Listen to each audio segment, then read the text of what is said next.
Whatever you learned in 2020, whether anything is there or can you see the screen, correct? Yes, sir. Yeah. The first one is advantage of quantity surveying over other construction jobs. So can you tell some few points one by one? I think Javed is joining for the first time. He may not be able to answer. I don't know because he's maybe listening only.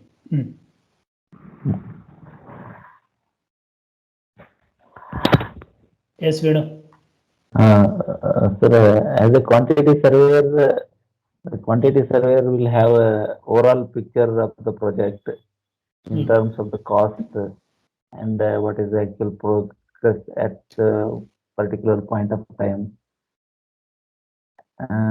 He is in better control for managing the financial part, sir. And also regarding claims, he can advise which was not there, which could be claimed, maybe not noticed by other persons like project manager or construction manager like that. Okay. And he can even identify design changes, what was major change from pre-tender to execution stage. Yes. Which some things as a design build contractors may not be eligible for the claim, but that we can highlight to our designer to optimize in advance so that project will be within the budget.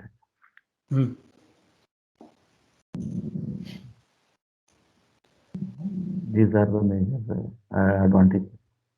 Yeah. Raj, from your end? Hello? Hello. Yeah. I see today is a question and answer session. Yeah. Advantage of quantity surveying over other construction jobs. Venu has mentioned this one. What is your thing? If you can tell a couple of words. Quantity surveyor is the backbone of the project throughout the duration of the project. Yes. He is the one who visualizes and reports what is the requirement. I mean, time to time, what is the requirement, what are the changes being done, and what is to be done to get the immediate job done. So he will be having the idea, more ideas than other persons in the team. Yeah. Divya? Sir, quantity survey actually in our day-to-day life also will be using this concept because we'll be estimating on various things. So, but when it comes to project, it is like we are estimating it and we are calculating. Yeah, that's what estimating only. So it will be required and it's an important part of any project because whatever is executed will be certifying and it will be used in finance sector also because for finance I mean when it comes to finance also this will be very helpful quantity surveying. Basically this estimation is required in our day-to-day life also. It's not only limited to construction, it is generally used everywhere, but only terminologies are different. No, see, the question you have to understand very clearly. I have not asked what is quantity surveying. Advantages of quantity surveying over the construction jobs, other construction jobs, for example. What is the advantage you as a quantity surveyor you have? Yes. It will help us to estimate the cost of a project and calculate the appropriate quantities. Okay. See, the single most important point, what you people keep on remembering is, you as a quantity surveyor, you can work at site as well, okay, but Yeah. a site engineer cannot do the quantity surveying job. I mean, Correct. quantity surveying job means it requires certain amount of skill and experience. An engineer Yes. definitely will be able to take off quantities, but quantity surveying job is not just limited to quantity takeoff alone, but there are other things we have to perform, like contract administration and billing part. Yes. Other Correct. things are also. So that is where the people who have pure site experience will not be able to perform as a quantity surveyor. Whereas a quantity surveyor, knowing the specification and technicality of the work item, he can do the execution at site also. So it is a what you call a multitasking ability he has. Whereas the pure site execution people have a limited ability in terms of Execution. multitasking. That is one. Okay. Correct. The other important point is, see, next to the project manager, even you can say not next to the project manager, the quantity surveyor is the man in any project team is having the entire information of the project. All other people will have the information of the project which is limited to their scope of work. Whatever, Okay. for example, a structural engineer, his information and knowledge to the project is limited to structural work only. He will not have any idea about the finishes, whereas a finishing guy will not have any idea about the structure part. Similarly, the MEP person is not aware of any civil works. So all these other members of the project team are working in a limited scope with limited information in their hand. As quantity survey is the person, he will have the overall idea about the project, he will have the overall information and direct overall project updates. This is a major advantage than other things is basically the quantity surveying job is mainly related to office. You need a struggle site in the open sun and other things like other construction jobs. This is in terms of what you call your it is a so-called white collar job. Okay, so this you should keep it in mind, because the moment you keep these things in mind, it gives more and more motivation for you people to achieve better knowledge and progress in your career in the quantity surveying part. Otherwise, there is a possibility sometimes you get distracted and you get depressed, because quantity surveying nobody takes what you call give any importance and other things. So that this is the most important point you should keep every now and then, that which will definitely motivate you, and you will what you call achieve good success. Then come to the next question. Quantity surveying is a dash job. You have to say one word. It is a simple word. I hope you people remember. Anybody can tell me. Multitasking job, sir. No, not a multitasking. Yes, multitasking job is fine, but that is not the ideal word I am looking for. I specifically mentioned in this in one of the Raj.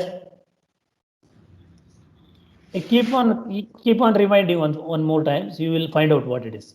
Divya, anybody can tell.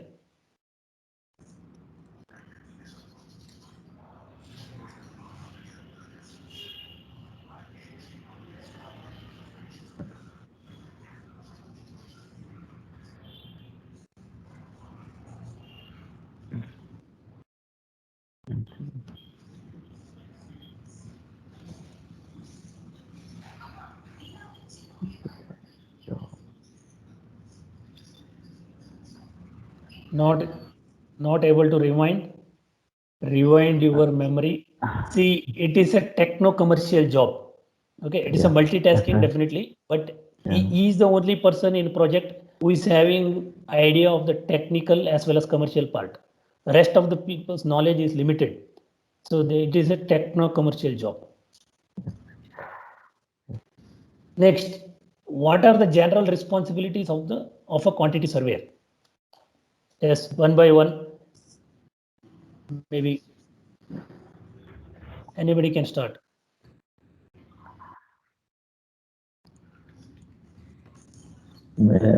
Initially, sir, first understanding the scope of the project and making the initial estimation based on the available details and using his experience wherever inputs are not available, and preparing a preliminary budget or cost estimation for the project.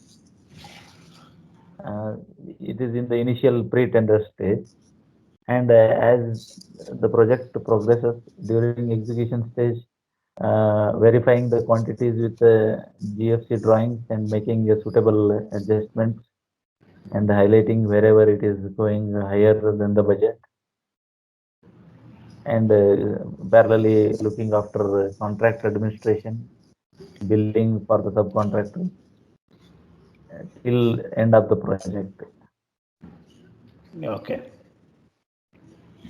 Anything else? Anybody wants to add? Som, Divya, Rajgopal.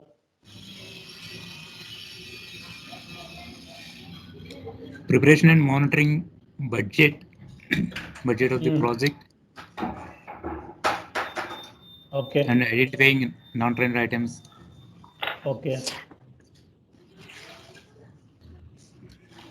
Including reconciliation. So when it comes to post contract works, then it's all about taking JMR certification of bills, then material reconciliation, then cost control also becomes important, budget tracking and cost management, Okay. preparing BBS and all.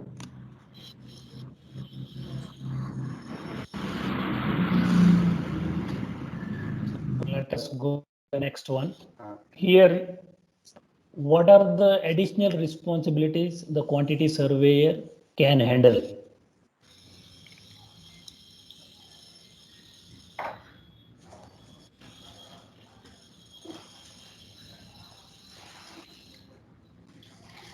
Contract administration, if somebody is not there, sir, he can take care of.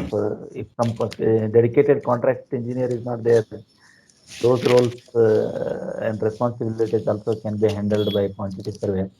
And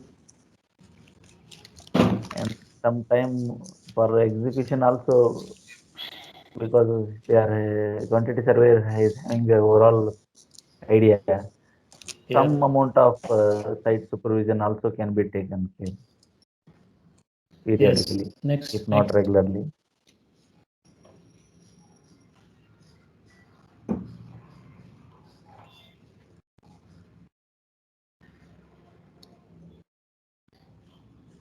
See, it is in the, I think, second or third webinar we have set this additional responsibility. There are 7 to 8 responsibilities.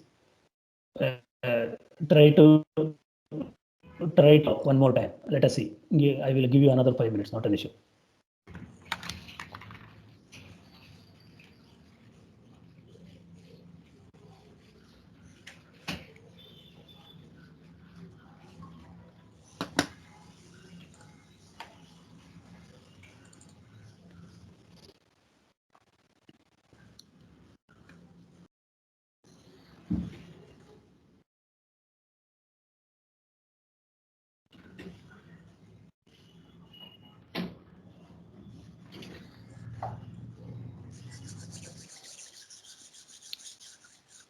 Can you able to recall anybody?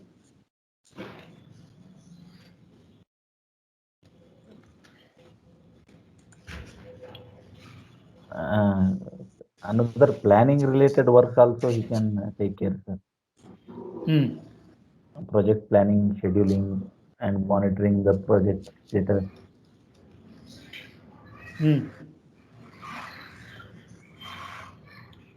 And budget preparation. Can you see the screen? Hello? We are seeing this one only, sir. What are the additional responsibilities?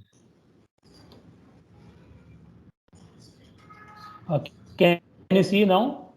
Yes, sir. Yeah. Okay. Can you recall one by one? See, one is Claims. see development appraisal and cost plan. This is usually not everybody is doing, means especially in the contract person who is working on the contracting side. At site level, they will not do. Development appraisal or cost plan is basically the rough cost, budgetary price, all those things. Next, you quantity surveyor can take up project management as well. Facilities management, whole life costing and life cycle costing. These are all specialized jobs basically. It is not the regular quantity surveyor jobs. Each is a separate what you call vertical, you can say. Value management, environmental services. Environmental services is basically preparing this report for the environmental approval and what do you call the analysis, impact analysis for the environment because of the project, all those things. Technical auditing. Technical auditing is one more. It is purely a technical part of it. Valuation for insurance purposes. If you registered as a chartered engineer, yes, your signature on the insurance paper is very much required for evaluation in case of any claim and other things. Advice on contractual disputes. Up to certain extent, QS does at site level, but once again, it is when it is a bigger dispute is there, a high level involvement is required. There, it is a specialist job once again. Risk analysis. This is one of the major job. This is a specialist field once again. Actually, because everybody will not be able to analyze all the risk. A quantity surveyor has his own limitations to analyze certain risks, because which certain risk analysis requires additional design knowledge, plus even market conditions, all other things, financial knowledge, all those things are required. So it is once again it is a specialized field. Construction claim. Yeah, certain extent quantity surveyor does at site level, but major claims are not being handled at. So once again, it is a specialized job. As-built analysis. This is, we have been talking, but hardly anything is happening in any company. I am for that matter. Up to certain level only it is happening.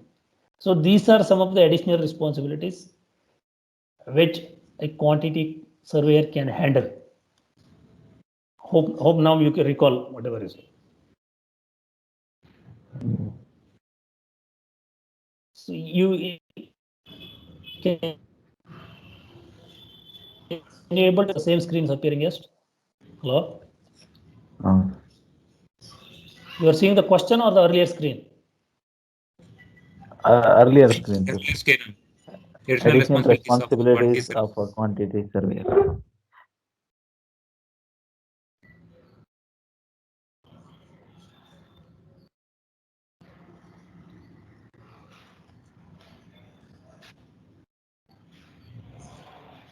Okay, what is development appraisal and cost plan? This is what we just recalled. Now, I have just briefly explained also, you can tell what it is. This is basically pre-tender cost estimation, sir, with available details, limited details, using experience of quantity surveyor wherever inputs are not available.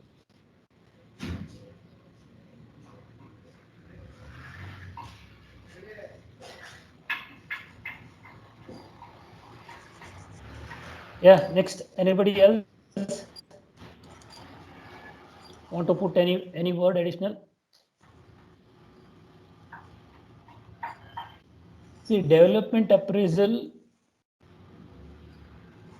or people call it as a cost plan also, it requires at different levels. Okay. The first one is basically, you can say, feasibility study. Feasibility study is nothing but any investor or a developer or a client for a new project, they require what is going to be the financial implication for the construction or development and other things.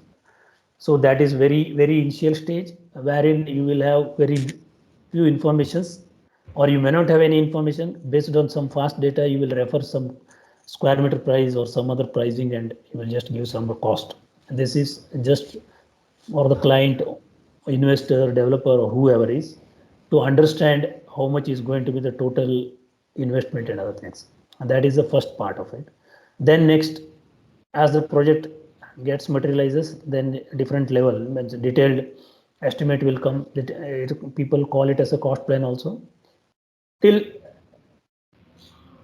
the tender level, you keep on revising as the information gets updated. So that is basically what about the development appraisal and cost plan is. Then during execution, definitely with respect to the overall budget, where the cost stands and everything, those will be there monthly, fortnightly, however the project demands. So next question is, what is direct cost and what is indirect cost? This is the simplest of one. Anybody can answer? So I want you to answer this.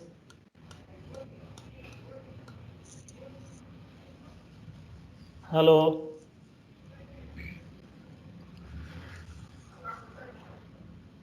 Hello, is there Som there? Yes, sir. Chandrasekhar, you can answer this, direct or indirect.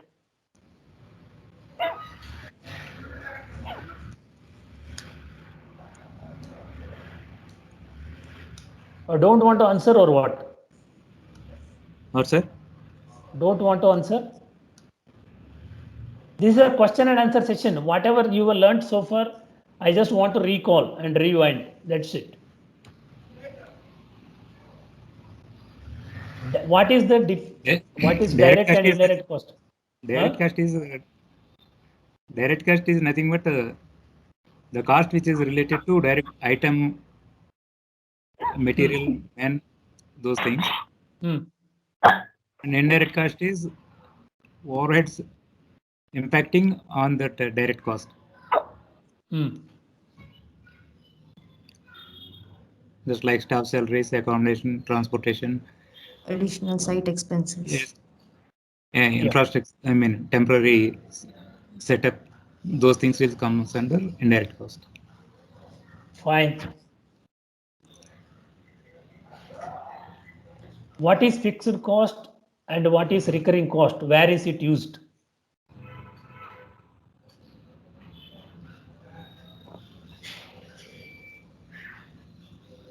We had what you call quite a long discussion on this work subject. Hope you remember.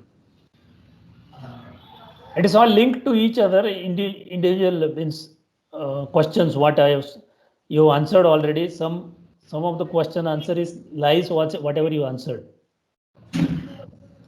These are related to indirect cost. Yes. It is related to indirect cost.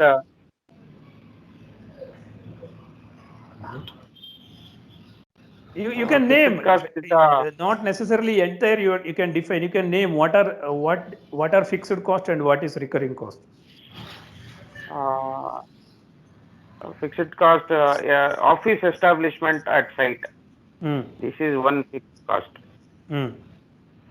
And recurring cost is monthly expenses incurred to maintain this office throughout the duration of the project, like water supply, electricity, telephone. Yes. Yeah. Yes. See, basically the simple definition is the one-time expense, indirect expense is fixed cost, and the monthly expenses which requires to be spent on each month of the project, that is a recurring cost. What you pointed out is correctly. In the fixed cost, see, even the, if you buy a crane, it comes as a fixed cost. But if it is a rental, that is a recurring cost. The crane foundation is fixed cost. DG foundation is fixed cost. DG as a equipment is fixed. Okay, your power DG. But the diesel and other consumables are recurring cost. So why it is required, this recurring cost and the fixed cost? Why you have to separate it out? Any can you give any idea? In case of project duration getting extended, Delay. it will help us in estimating the additional recurring Claims. costs. Claim. Yes, yes. In case of extension of time, if you have recurring costs separately worked out, then it is easy for you to work out the additional cost. Otherwise, once again you start breaking up and other things. The client will agree something, client will not agree something. Those issues will be there. And to project in advance, what would be the recurring cost if this much of duration will be delayed? Yeah. That is also useful. That is also you can establish. Yes. Yes. What is the see, this is basically what is the idea. It is just does not come. What is the idea behind separating the direct and indirect cost? Usually in Indian projects we don't see this, but some people do, especially the MNCs. But it is always better to have the direct cost and indirect cost separate. Any specific idea? Can you throw some light on? Basic idea, what I understand, Basic idea is even if direct cost increases, indirect should remain same unless there is a valid reason for project time extended or duration increased. If duration is same, direct work if little bit increases also, Yes. indirect should remain same. Yes.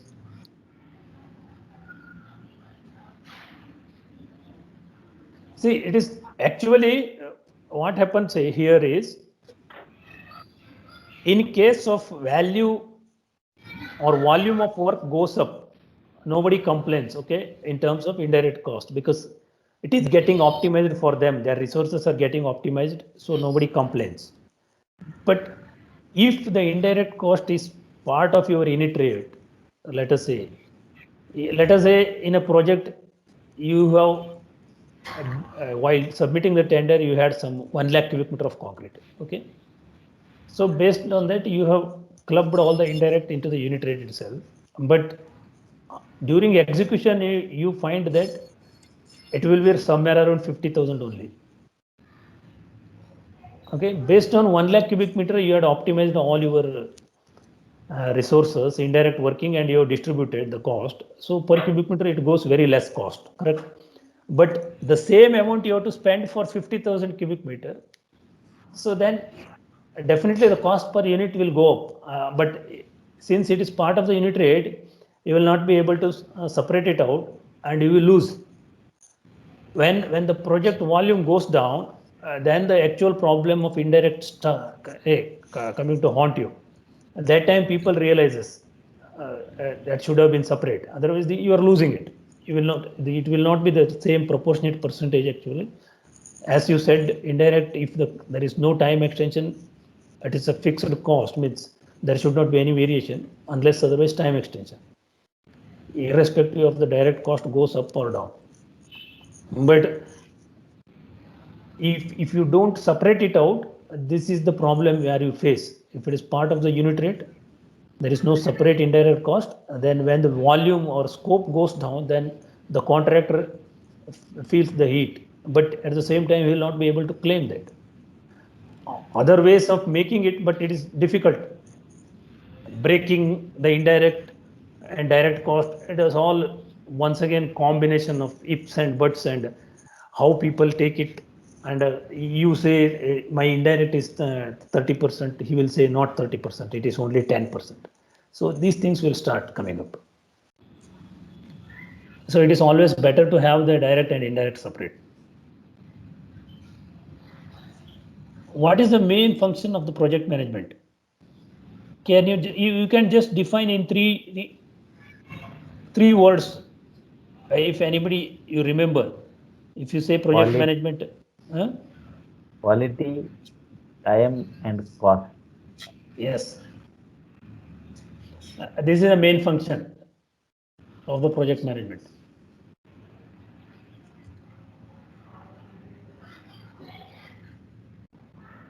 What is whole life costing or life cycle costing? Can you give any example of it? Basically, civil also comes, but we normally don't do. But in M&D, it is a regular scenario.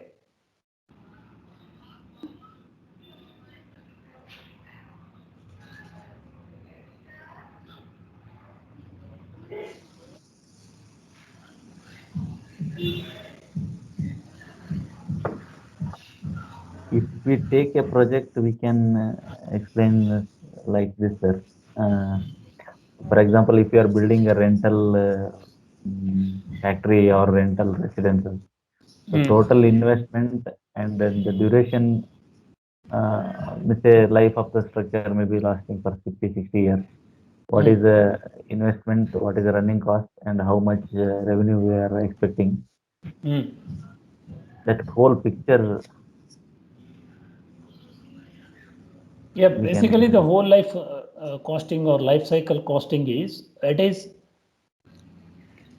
what you call full cycle of a particular product or material or building, whatever it is. It is a full cycle from starting, means inception to the end stage. End stage means it is coming back once again. As you said, the building, let us say when you start the building, yes, you consider some 60, 70 years life.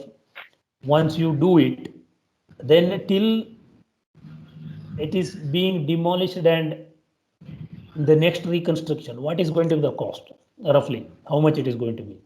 So this is where the investment for developers and other things, it becomes easy if they know this life cycle costing.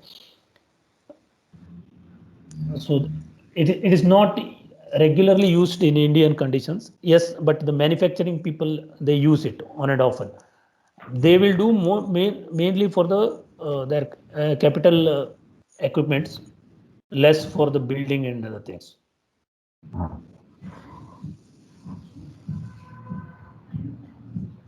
What is technical auditing? It is due diligence.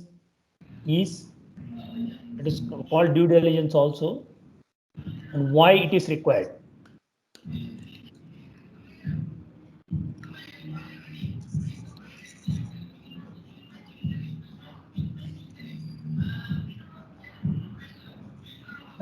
Technical auditing basically reconfirming the facts which we have assumed in our estimation, like unit rates of some material or availability of some special product. It is basically cross-checking. Tell Divya.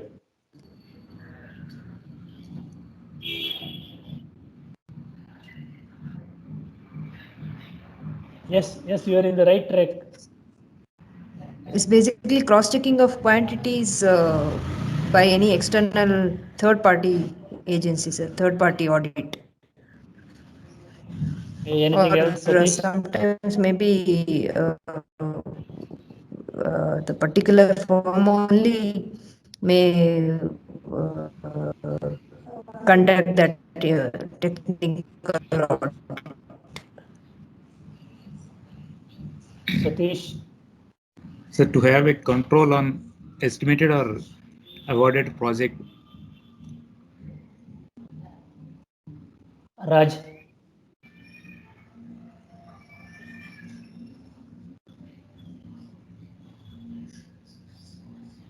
See, technical auditing is basically with respect to the contract, whatever the agreed contract, whether what is as per contract is actually executed or not. That is means it is a confirmation of the contractual requirements. Basically means you have to everything you have to go technically. For example, if there is a M25 concrete, whether they have poured M25 concrete or they is there anything less they have done. Similarly, they have to build 50 square meter. It is 50 square meter, or it is 49 or 48, or it is 52. If it is 52, definitely the contractor will come and ask, correct, because I have built more. But if it is less, he will not come and sell, I have built less. So ensuring the contractual requirements, which is actually not happening. Many projects, some or the other thing is missed out. What is in the contract actually being done is something different.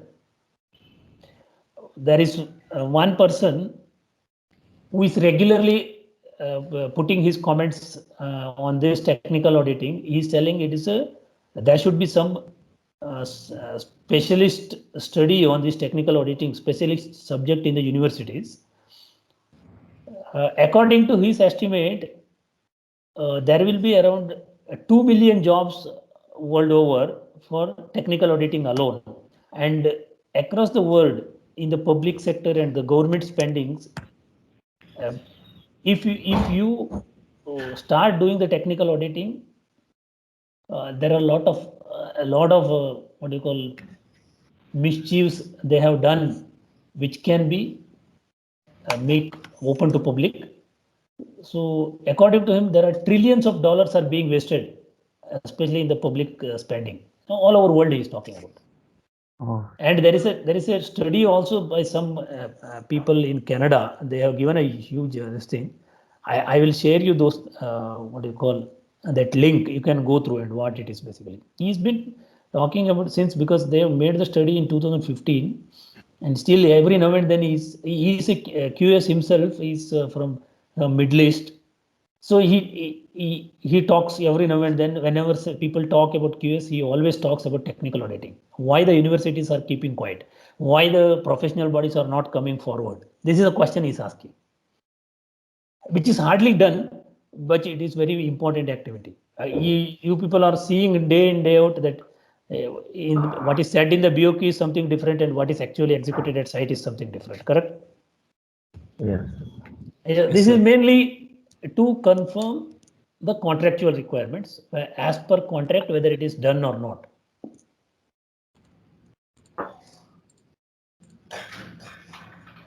Yes, sir. This what is risk analysis and why it is required. You can take any one or two items so that it gives how far you have understood and whether you understood rightly. This is the idea. I'm not expecting you to identify all the risks and what you call tell. One or two items is fine.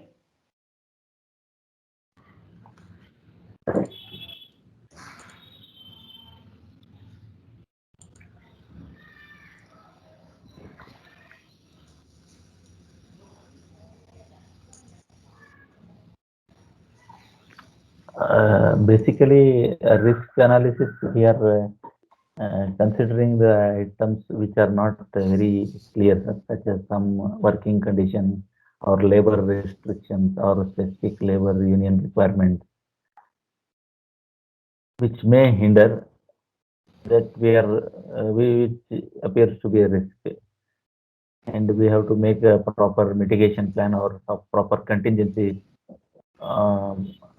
to be proposed in our working.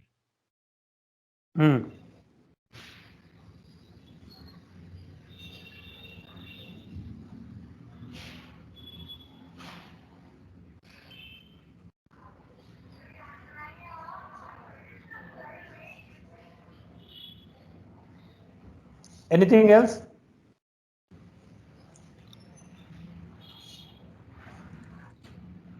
Hello?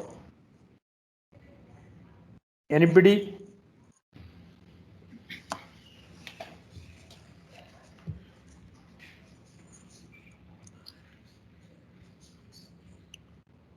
Analysis of risks of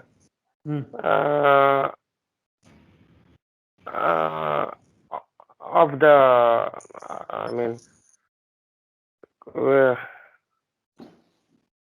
analysis of the risk which are from the tasks or responsibilities which cannot be which cannot be fulfilled contractually or as required as per the contract, or this also depends on the capability of the contractor. So how to mitigate this? What are the risks? This is the thing, risk analysis. Yeah, see, basically, what you said is correct. See, basically, the risk analysis is to understand what are the risks we can take and what are the things we have to pass on to the next person, which we cannot take. It is going to be major risk or whatever is there. See, each person, each contractor, even as a person, individually, we know the certain risks we can take, definitely, but certain risks we will not take. So, which we are not taking, either we will try to pass on to somebody or we will avoid doing that. This is the two ways of doing it. But in contract, what happens is when you are tendering, you have to analyze the risks. Certain risks you will pass on to client by putting your conditions in the qualification. Certain risks you are considering by adding additional money. Means you will take some financial consideration and put it in your proposal. Certain things are inherent risks, which this is day-to-day activity by bound to happen, but definitely we can take care with our experience and other things. So that those things you will not add any financial things, but which you feel that additional resources are required to mitigate this risk or additional finance is required. Those things you will add it in the proposal. Some risks you will definitely not keep with you because you will pass on to the client. You will put it in your qualification. This is not considered. This is not added. That is not added. Say for example, if you say majority of the Indian contracts, the basic price of material. This is the one people don't, especially steel and cement, people don't want to take a risk because market is very volatile. So people don't know when it is going to go up, when it is going to come down. Come down is not an issue. When it goes up, suddenly, if you see the steel price has gone up by 15,000 rupees per ton in a week. So whoever is working major quantity, if you think of buying, say some 1,000 tons in that particular period, suddenly 15,000 rupees means how much it is going to money. So these are the risks nobody wants to, because it is not in your hand. So that is why people put a basic price and whatever is the plus minus will be adjusted. Means the risk is passed on to client. So this is the basic idea of risk analysis. Risk analysis, as Raj is pointed out rightly, is to understand what are the risks involved, how much is the risk, what we can keep, what we can pass on, or what we will add additionally in the proposal. This is basic idea of it. What is as-built data analysis? Oh, this is my favorite subject, all you know. So you people are also aware, doing it some bit here and there. So can anybody explain?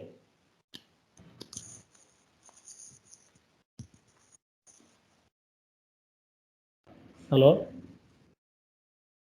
No, sir, as-built data is nothing but based on past executed projects. We are arriving some coefficients, and that will be used for a ready recount for future or of cost or budgetary price. That can use. Yeah, it is not as-built data analysis is not just limited to the direct costing alone. It is with respect to all direct, indirect. It is the total analysis of the total project, including the schedule, whatever the deployment of manpower, equipment, other resources what we have put. Means if you analyze everything in detail, this will pave a way for future projects analysis also. For example, let us say in a project, you know this is a 10-month duration and you have considered a DG of say 125 kilowatt, 125 kVA DG, and for that you have considered some amount of fuel per month, every month or a daily basis. But at the end of the project, you come to know that your fuel calculation has totally gone wrong. It is almost more than 50% of what you have estimated that additional cost is going to be. And then you will analyze why it is more. If it is actually what you have estimated is less, then you will make the required adjustments for future projects. Otherwise, if there is some amount of mischief is done, then you will be able to identify and you can still keep your estimate is correct. So another side is you sometimes what happens is you are estimating, you are estimating some liter per day, but actual consumption is slightly less. So these adjustments you can make. At the same time, it also gives, for example, there is a separate account for this for a particular project, and accountant is there. He can have certain key items in his this thing diary or in his desktop, wherever. The moment the cost is going to go beyond that, he will immediately question why, and he will hold the payment. He will, unless it is being discussed and agreed, then only he will release. These are some of the control points you can get it from these data, which will definitely help for everybody, even for the management. For example, any project for that matter, let us say only 10,000 tankers are required for this project. That is your established standard. But suddenly, some 60% of the project duration, you noticed that it is not 10,000 tankers. It is already crossed 10,000 and we are reaching more than 12,000. Then what? Still you are not 40% is balanced. So then you immediately it comes to somebody's mind, 40% execution is still balanced, why you spent more? Then somebody will definitely look into it. There will be detailed analysis, what is the root cause for increase, and those things will be worked out, and it will help to take control of the situation as well.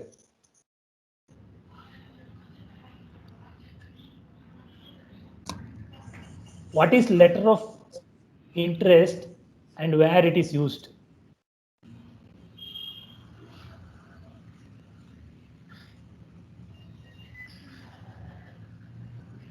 Hello?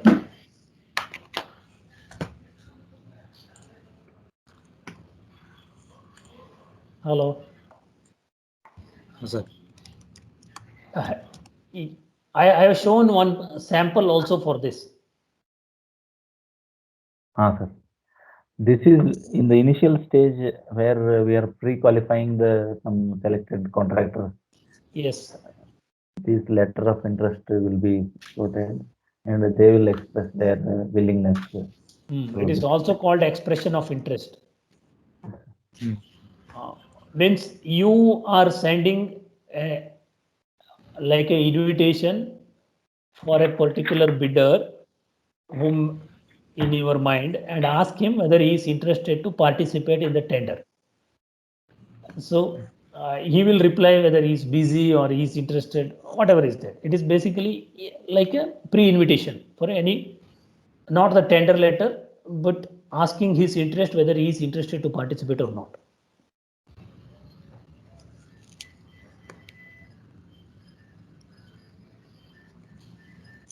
Okay, this is also simple one. What is contract? Contract is an agreement which can be enforced legally by law of land, which can be challenged in court in case of any dispute. Yeah, contract, see, you said is correct, but you missed the initial Award mistake. Contract is an agreement between two or more parties. Okay, that is very important. parties. Which can be enforced in the court of law as per the law of the land. Yes.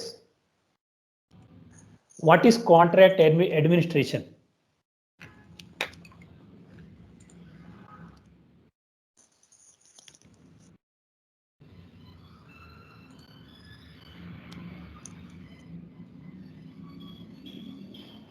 Hello.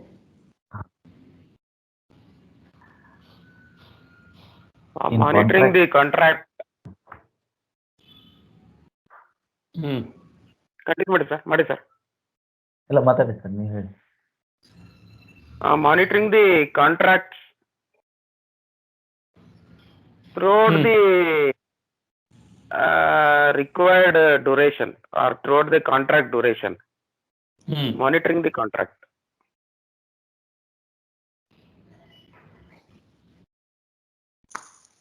Anybody else want to add anything? This includes making claims for variation claims or additional claims. Contractually, whatever eligible that contractor is entitled to. Yeah, it's basically the contract administration is nothing but managing the contract. That is from from the start to the end, the whole life cycle of the project.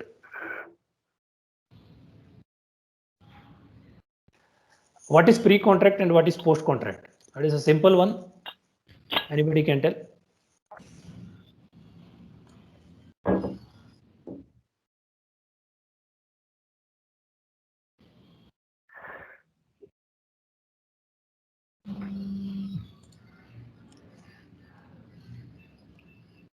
Hello. Sir. Until award, it is a pre-contract, sir. Until award, contractually legally awarding to a entity or contractor. And once the work is awarded, after that point till completion, it is a post-contract operation. Yeah. Now it is next question. What are the activities involved in a pre-contract? Pre-contract, initially there will be initial feasibility studies, then pre-tender, and again with some technical design details, we will make a tender or detailed estimation. And even communication with potential contractors, letter of interest and pre-bid queries, reply to pre-bid queries, until award of the work, all communication, all this is part of pre-contract activity. Okay.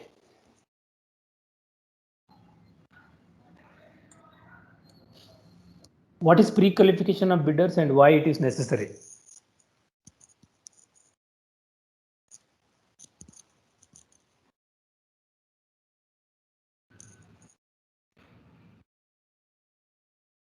Hello.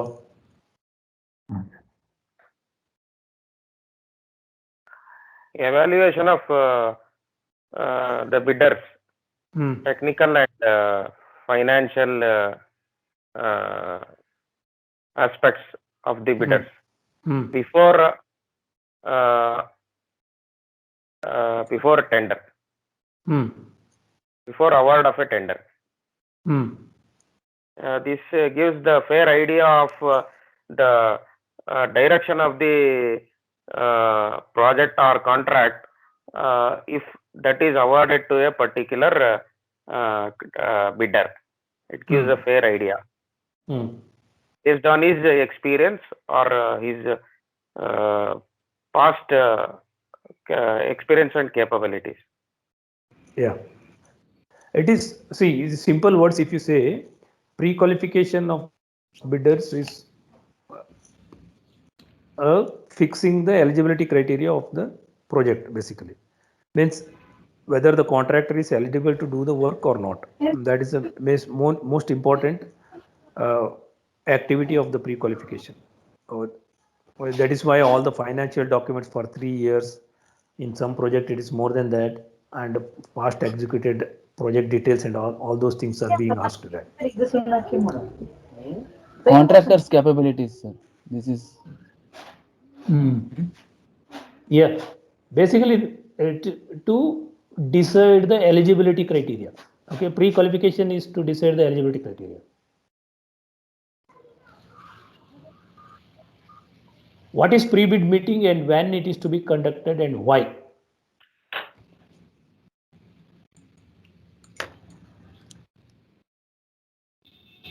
See, for the first two, this thing is in the question itself, it is hidden answer. The last one you may have to tell what it is. Yeah. Before releasing a bid, There's in advance to one level. yeah. No, it is not before releasing the bid, Satish. No, sir. Before inviting the bid. No. Pre-bid is after once the tender documents are delivered to the pre-qualified contractors. Yes. And one part we can say explaining the project, preferably in the project location itself. And second, clarifying doubts or queries raised by the bidder. And we have to answer all bidders' query in such a way that it should become known to other bidders also. Yeah, pre-bid is conducted after the issue of the bid, before Receipt of tender. Before acceptance of the what you call fully filled tender, whatever is there. But definitely it is not within the first 1 week of the bid document issue. It will not be delayed, because when you delay the pre-bid, then definitely there are some queries which may take more time for the bidders to quote based on your answer. So that is why it cannot be delayed too much. But at the same time, as rightly pointed out, it is mainly required to bring the understanding of all the bidders at one platform. Understanding of the contract bid requirements and the project requirements at one platform, so that all are at par when they start bidding the process. Their understanding level, the project requirement level, everything they understood, and they are all at par. So that somebody is understood more, somebody is understood less, that is not there. This is the main idea of the pre-bid. What is pre-tender estimate and when it is to be prepared and why?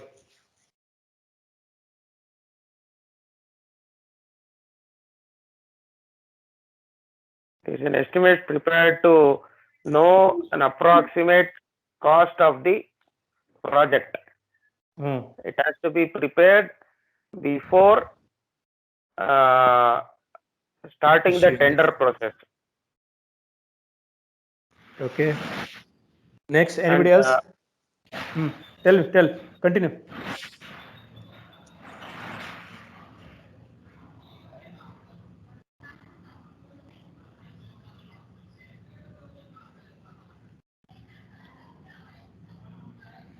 This will also help to owner to make a proper budget adjustments and allocating the funds. See, pre-tender estimate is not after. Pre-tender estimate has to be prepared after the pre-bid is done. Okay, means there are certain queries related to project tender requirements which you might have not considered, but when the tenderer asked, then you understood and you given some reply and some item is added. So all those things has to be fulfilled in your tender BOQ, and then the pre-tender estimate has to be prepared. But definitely before receiving the bid, not after receiving and opening the bid and then you prepare the pre-tender. That is not correct. It is after the pre-bid, before receiving the bid. It's mainly as rightly pointed out, based on the pre-tender estimate, because you have already established a budget with you, you know that particular package with respect to our budget, where we stand. Whether we are expecting the budget is overshooting or we are expecting some savings in the budget.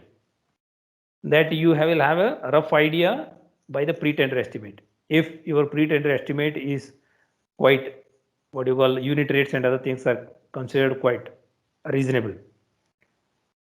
then based on the pre-tender estimate, when you receive the bid, you will compare the bidder's price.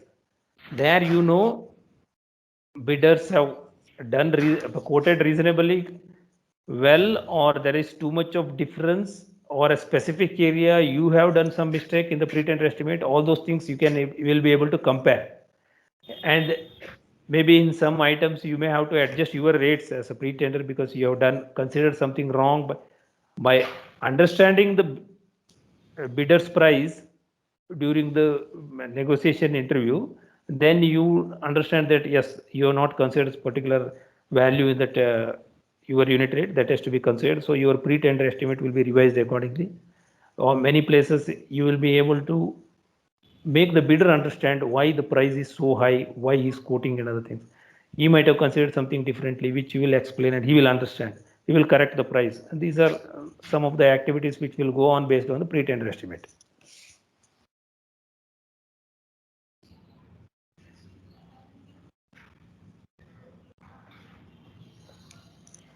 What is basic price of material and where it is used and why?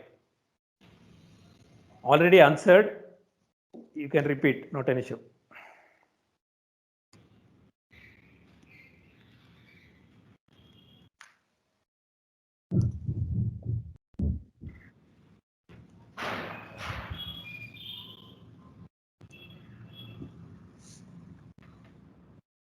It is the basic price at which we are procuring the materials for our construction work.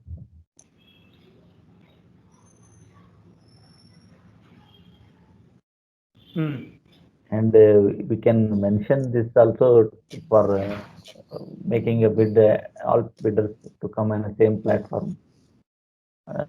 If you mention the basic prices of some major items, that will help to bring every bidder on the same level. Yeah. And material escalation also can be worked using this basic price information. Yes. See, basic price of material, there is one correction. What you said is, it is not what we are, means you said, what you said is correct. What is the material delivered at site? That the price of the material delivered at site is basic price. But usually we will mention in the tender document what we have considered or what is to be considered in the document. This is where mainly the moment you mention the basic price in any contract document, it is clearly understood that any variation has to be considered for adjustment. If somebody is telling that basic price they are mentioning and then later they say no, there is no adjustment possible, literally it is actually not right. Ethically it is not correct. People may still take the advantage of it and argue, but it is not correct. Then what is the point of mentioning the basic price? There is no point in it.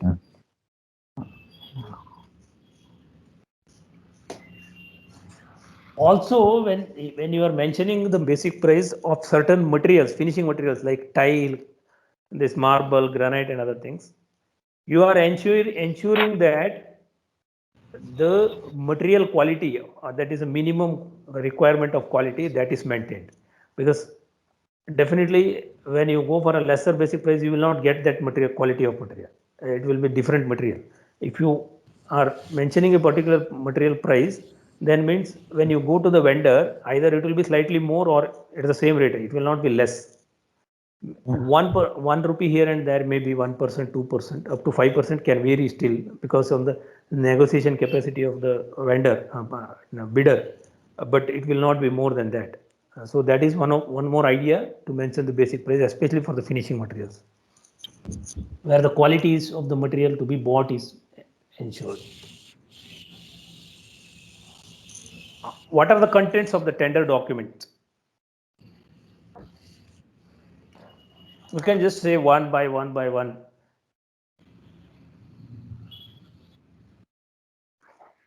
Starting with Letter of interest. next, letter of interest is not part of the tender document, not necessarily. Okay. The first, if you see, Outline of tender. okay.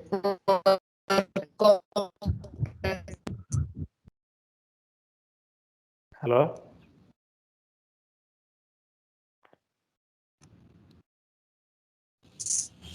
The first one is notice inviting tender. Yeah. Okay. Next comes is tender conditions. Means there are some basic general tender conditions. What is to be followed and how. And then general conditions of contract. Conditions of contract. Special conditions. Special conditions of contract. Then bill of quantities, technical specification, drawings. Technical drawing. Drawings. These are the major contents of the tender document. Statutory approval cards also will be included, sir. In the bill of quantities, it is mentioned specifically. Statutory approval is not necessarily to be highlighted in the tender document. It depends, because what type of tender you are calling. If it is item rate, definitely you will not.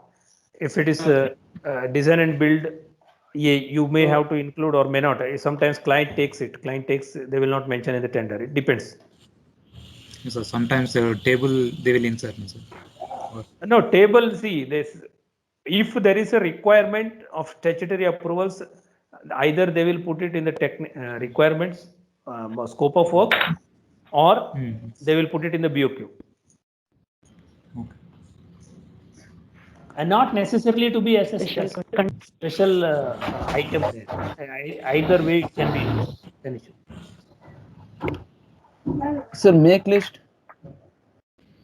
That is part of the technical specification. Make list is not a major what you call content to highlight. Okay, technical specification is the major content to highlight. There, at the end of the technical specification, to particular discipline, you will mention the make list as well.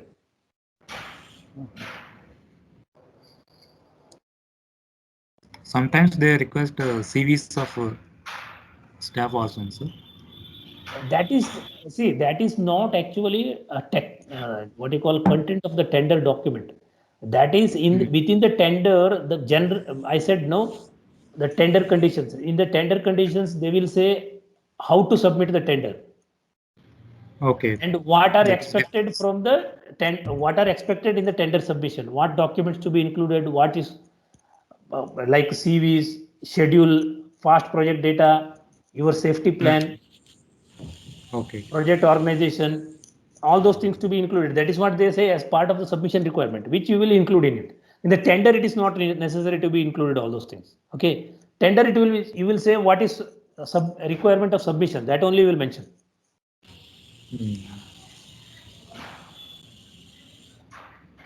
Now, what is preamble and where is it included?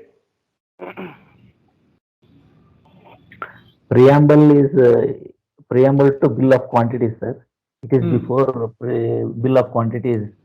Yeah. It will be inserted there. See, either way it can be happen. It can be done.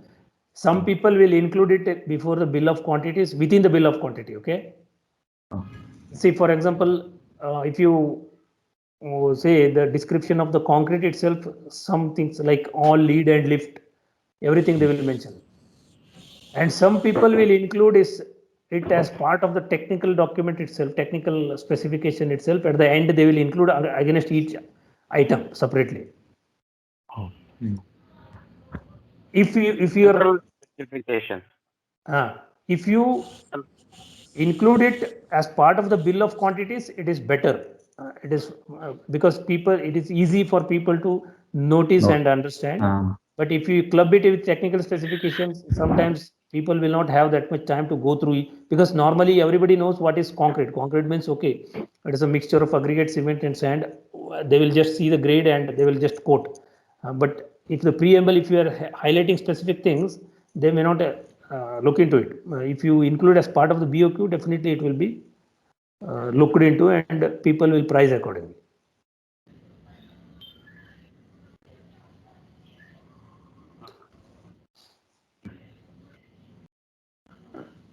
What is QRO and how it is to be evaluated?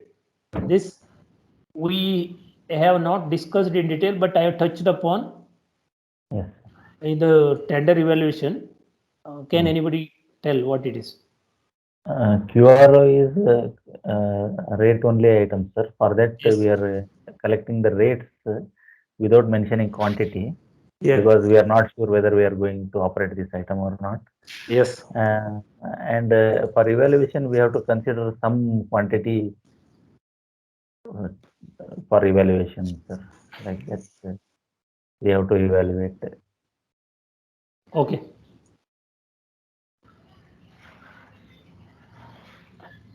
See, now next question is, what is the difference between provisional sum and prime cost sum?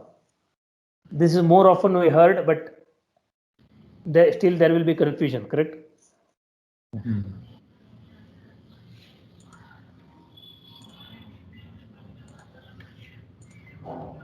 Provisional sum is like a cost provision we have made, which where requirements are not fully clear. It may vary, go up or down. Prime cost is like a confirmative price which we are giving to the client. See, actually, your understanding is slightly different here. See, provisional sum is a provision because the item details are not clear, but you are sure that item is going to come and you are making some provision which includes supply and installation both. Okay.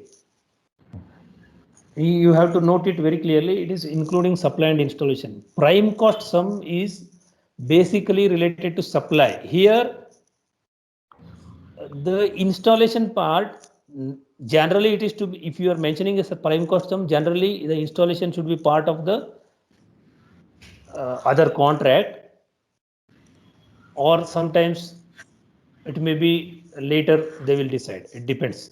Generally, it should be included in part. For example, you say particular equipment or particular material I am supplying, and the client want to do it as a separate supply this thing only, because they want to get what do you call the installation part, they want to get it covered in some other tender. This is basically prime cost is basically related to supply only, where the installation is not included in the sum.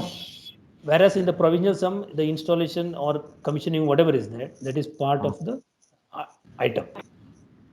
Prime cost sum normally we don't use, but very few cases, very rarely it is being used. In government tenders, yes, sometimes it will be used.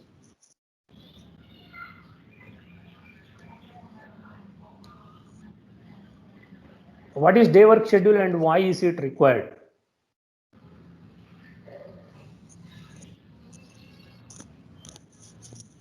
This also is specifically discussed, part of the tender preparation. Hope you remember.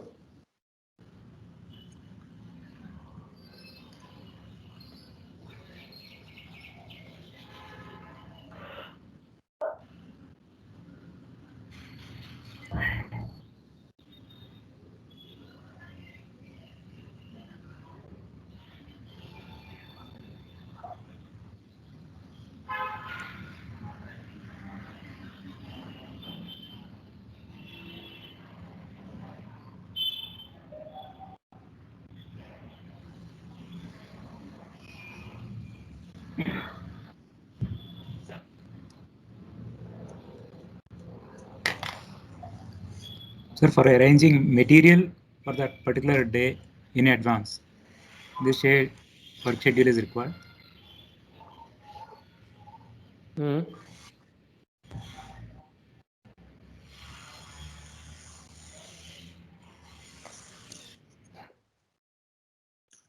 Any other thought? So it's a schedule which helps to plan the work for a particular day. No. You are just going by the wordings. It is not that way. Okay. See, day work schedule is Allocating nothing resources. but you will collect some rates during tender, like Correct. manpower cost, skilled labor, unskilled labor, welder, fitter, all those things, cost of welding machine, rental basis, cost of crane rental basis, cost of scaffolding rental basis, or whatever is per square meter, whatever is there. You are collecting, see, these some of the major item cost per unit only. You are not giving any quantity. Why it is required is sometimes inside some work which you do, you will not be able to do you will not be able to quantify that work literally and fix a rate for it.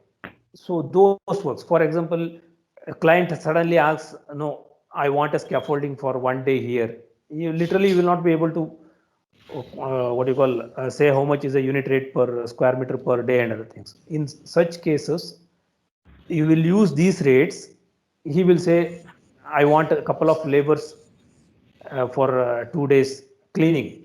He's separate requirement, not project requirement. He wants somewhere else he want to utilize, or maybe in the project for his own works he want to use. So literally for two labors you will not have separate item or quantify. So in such cases, these rates will help. If you collect during tender, it will help. It will be easy because it is approved part of the tender.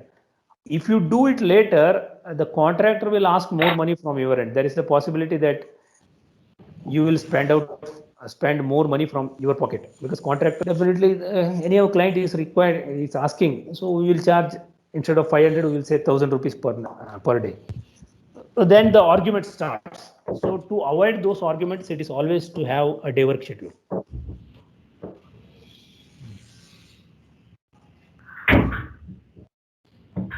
Why the guarantee formats to be included in the tender?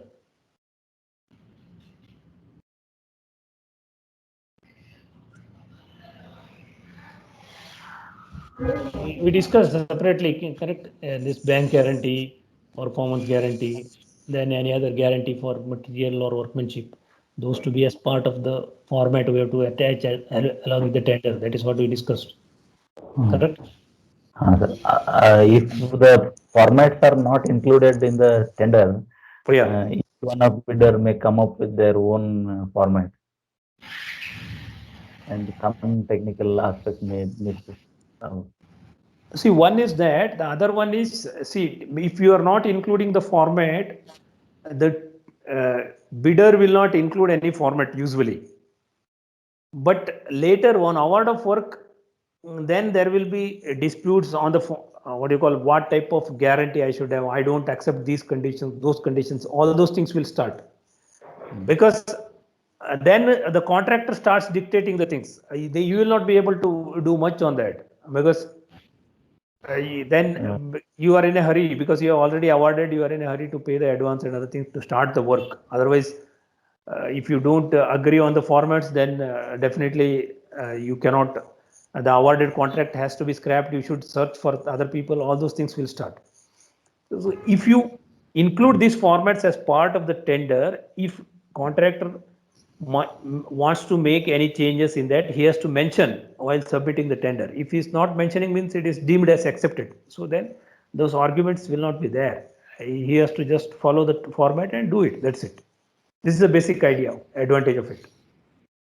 If you don't include, then the later date, the format discussion starts and there will be arguments, there will be delays. In the format finalization, there will be delay. Then further process starts. So it automatically starting delay will happen. To avoid all those things, it is better to include. This one we spoke also in specific this thing. What is the difference between corporate guarantee and bank guarantee?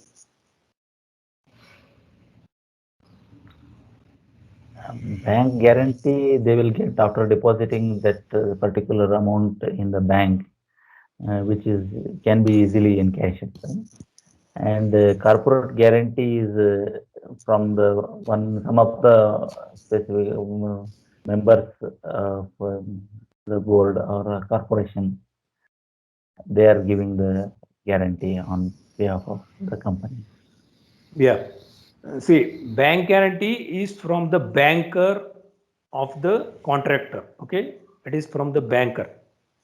Corporate guarantee is from the board of directors of the contractor.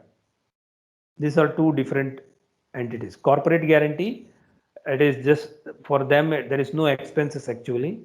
It is just a resolution by the board of directors will be given as a guarantee. Some client accepts the corporate guarantee also for bigger, if the contractor is too big and he has the capacity. And many of the MNC contracts, they don't accept any corporate guarantee. It's all bank guarantee only. What are the criteria to be followed during bid evaluation? This also we discussed in lengthy because almost more than half an hour we discussed on this with the different slides and other things. You hope remember. Yes, Hmm?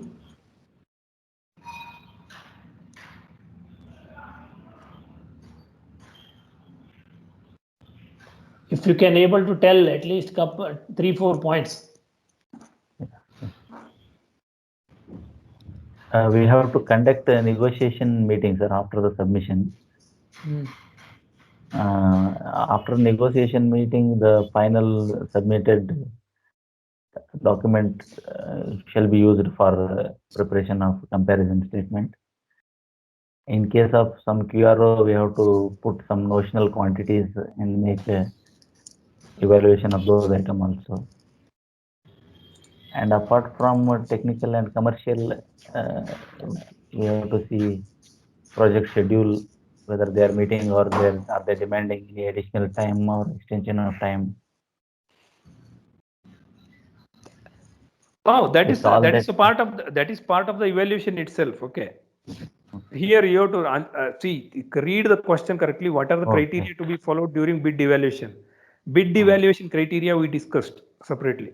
What are the major points you have to see? See, one is past performance, his reputation, then his financial capacity, and the number of projects is already doing it. ongoing. Means how much is loaded already. And he's what you call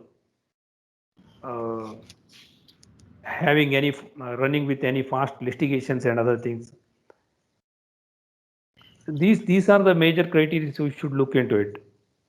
You remember that we have discussed and we have to give some numbers and arrive on these things and then percentage perform Yes, and so on. weightages. So those table you have shown, yes. yeah.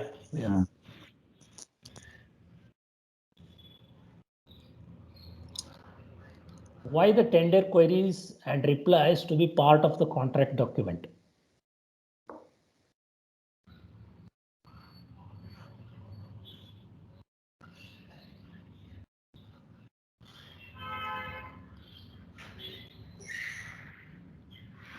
It is a confirmation for the tender, the one who has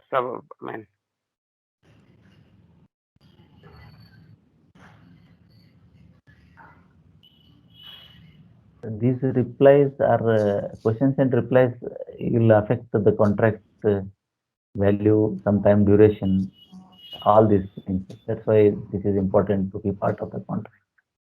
See, I think he was heading in the right direction, but somehow he will not be able to put it rightly. confirmation that all the information pertaining to the contract is available with all the bidders. That is one main thing. Yeah. See, mainly there are some queries which these queries are basically query replies are part of the clarification of the query by the bidder. Okay. If these replies, if you are not including as part of the contract document, tomorrow later he will say, he will come up with the same query which you have already clarified. Still, he will having his own understanding and he will put some additional claims and other things. If you have this query replies as part of the document, then you can immediately refer it is clarified here. So you are not eligible for additional claim.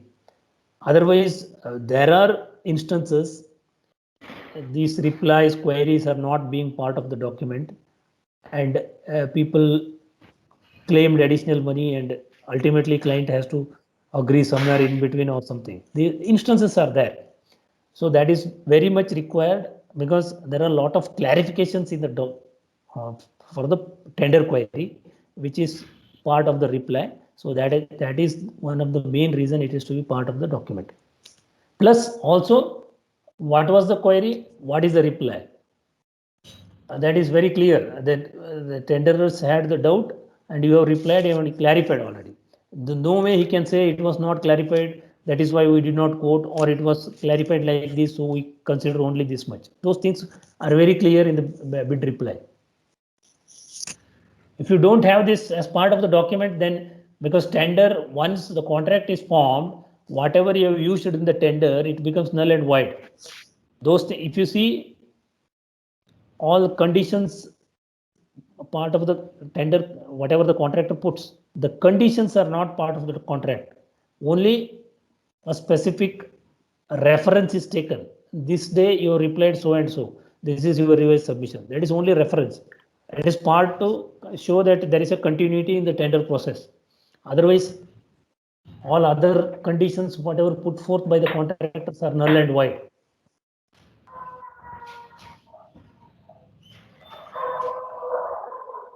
What is the difference between letter of intent and letter of award or letter of acceptance? Either way, some people call letter of award or some people call it letter of acceptance.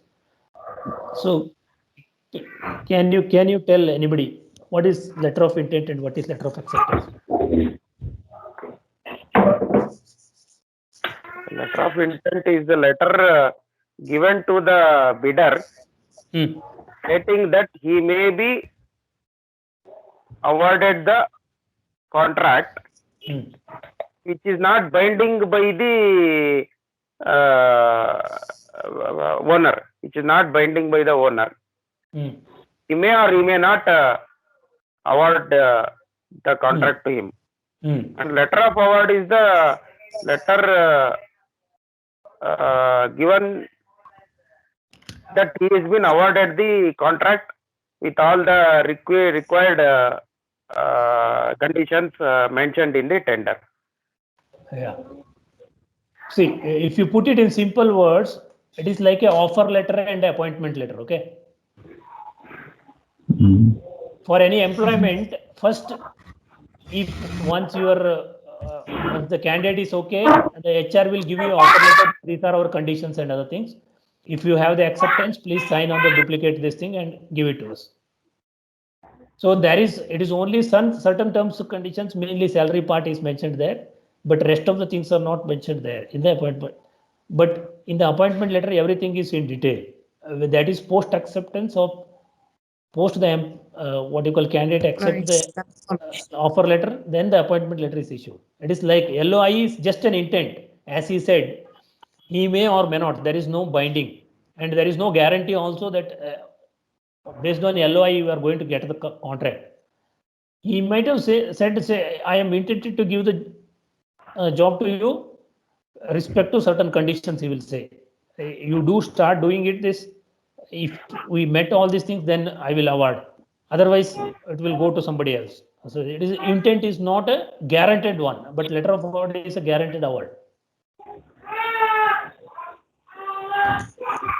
What are the insurances usually covered in the contract and why?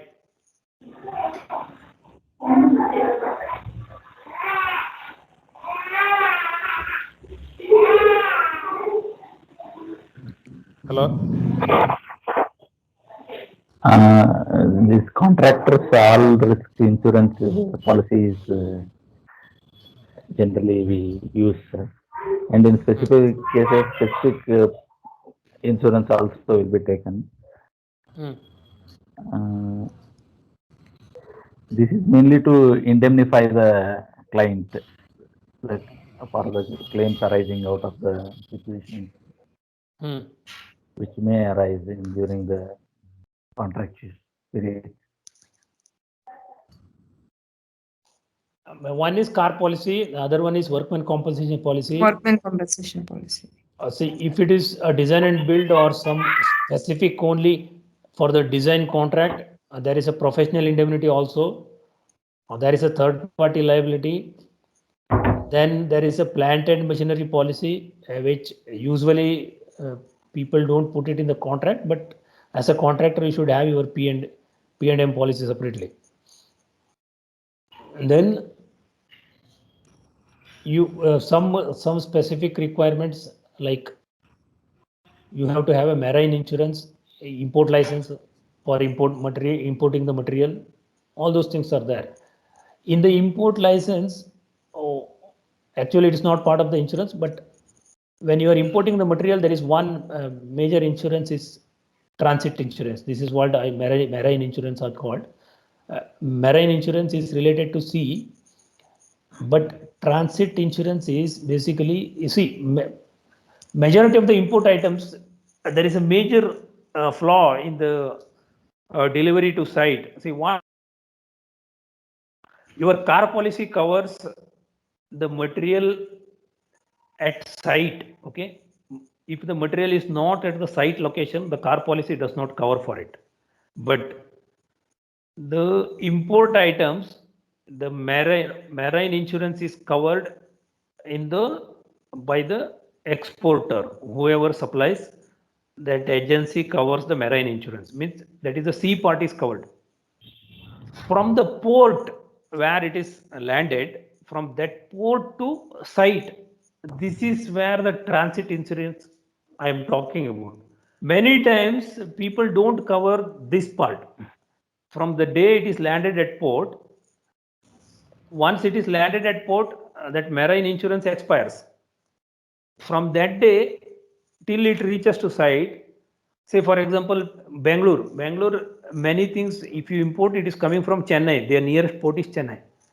From Chennai to Bangalore, there should be insurance covered during the transit, which many people don't cover. Suddenly, the truck or trailer which is carrying the particular consignment met with an accident on the legs. And if you don't have the insurance, just imagine the scenario, what is going to happen. So this is the normal insurance which is being missed, transit insurance. Even if you say, when you buy a tile from a particular supplier, he will, if you ask him the breakup of price, he will put it in the bill, he will put it that transit insurance, this much percentage or this much amount, he will put it separately. Because if the truck meets the accident, then the tile is definitely going to get damaged. So then that he will get covered in the insurance, or whoever is buying. Sometimes the supplier takes it, or sometimes if it is the end user has to take it, he has to take it. If somebody will claim and collect the amount, this is the basic idea. So these are the major insurances which is required for the construction project.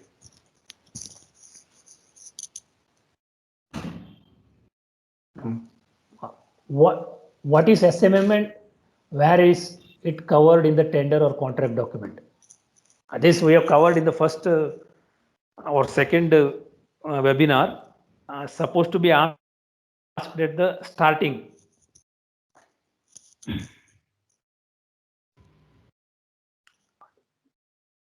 SMM, the word may not be familiar for you people, but you are doing day in, day out. Mode of measurement, sir. Yes, standard mode of measurement, it is called SMM, okay? Each country will have its own SMM, I said. So what is the standard mode of measurement we are using? IS 1200. Yes, IS 1200. Yeah. Where it is covered in the tender or contract document.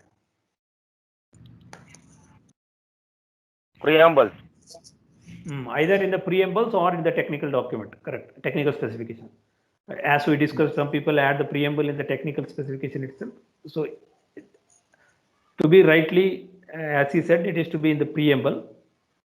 Some people don't put preamble separately. It is covered in the technical specification. Yeah. So this is the end of the question and answer session.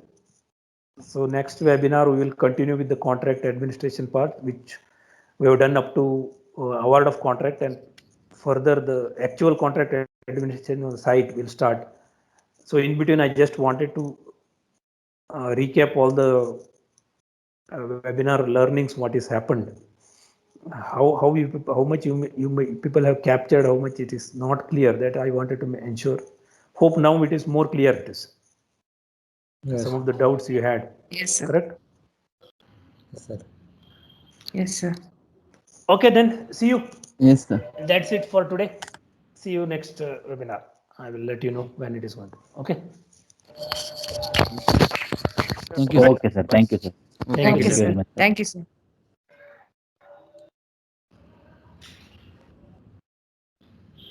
Thank you, sir. Thank you. Thank you.